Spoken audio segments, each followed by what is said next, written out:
जो भी A4 sheets paper आते हैं, आप सिलेबस को अपने हाथ से लिखेंगे, क्योंकि जब हम लिखते हैं तो थोड़ा सा दिमाग में जाता है। जैसे जो भी सिलेबस है, मतलब पूरी प्रिपरेशन के दौरान सिलेबस आपके पास होना चाहिए।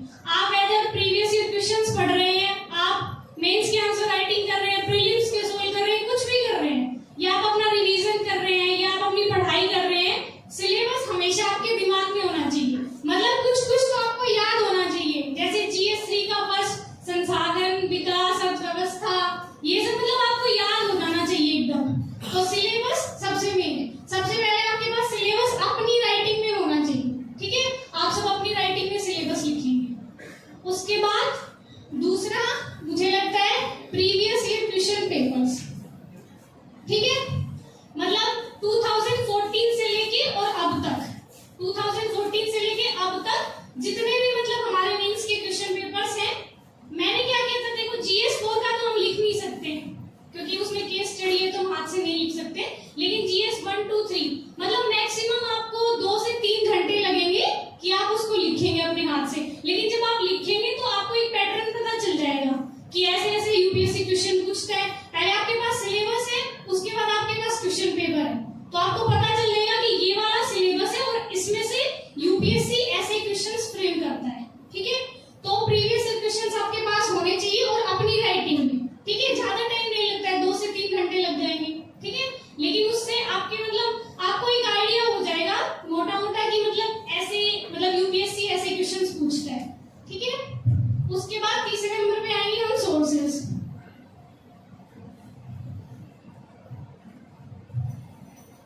सोर्सेज देखिए, मैंने कोचिंग नहीं की थी तो शायद मैं आपके मतलब कंटेंट के बारे में शायद हो सकता है मोर देन इनफ हो, तो मैं पर्सनली नहीं बता पाऊंगी कि वो कंटेंट मतलब कैसा है।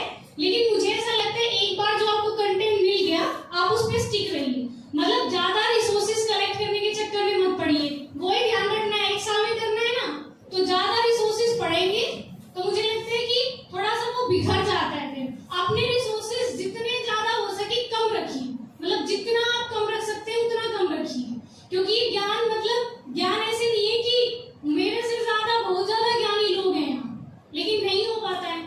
बस हमें क्या करना है कि जो यूपीएससी की डिमांड है उसके हिसाब से तैयारी करनी है, ठीक है। तो रिसोर्सेज ज्यादा कलेक्ट नहीं करने, थोड़े रिसोर्सेज रखने हैं, लेकिन मल्टीपल टाइम्स रिवीजन करना है। तो रिसोर्सेज आपके पास होंगे ही। मेरे रिसोर्सेज मैंने बता दिए हैं बहुत जगह, तो आप मतलब देख सकते हैं। लेकिन बस ऐसे नहीं कि ये भी ऐसा होता है कि हम देखते हैं कि सामने वाला ये पढ़ रहा है, हमने नहीं पढ़ा तो हाय क्या हो जाएगा, ठीक है। ऐसे नहीं, ठीक है। जो हमारे पास है उसी पे स्टिक रहना है और मतलब मल्टीपल टाइम्स रिवीजन करना है, ठीक है।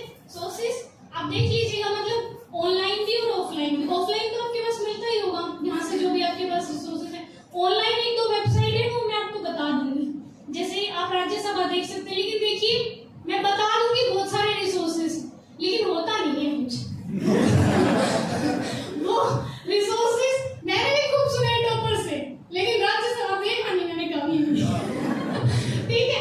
लेकिन बस ये है कि हाँ कभी कभी जैसे लगे कि थोड़ा सा फ्री टाइम है और कुछ पढ़ने का मन नहीं कर रहा है, तो आप ऑनलाइन ऐसे कोई डिबेट सुन सकते हैं, जैसे इंपॉर्टेंट टॉपिक्स जो चल रहे हैं उस पे।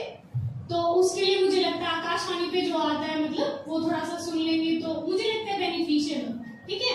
क्योंकि मैंने जो नहीं किया मुझे लगता है कि मुझे करना चाहिए था, वो भी मैं आपको बताऊंगी, तो आप वो भी कर लेना, ठीक है।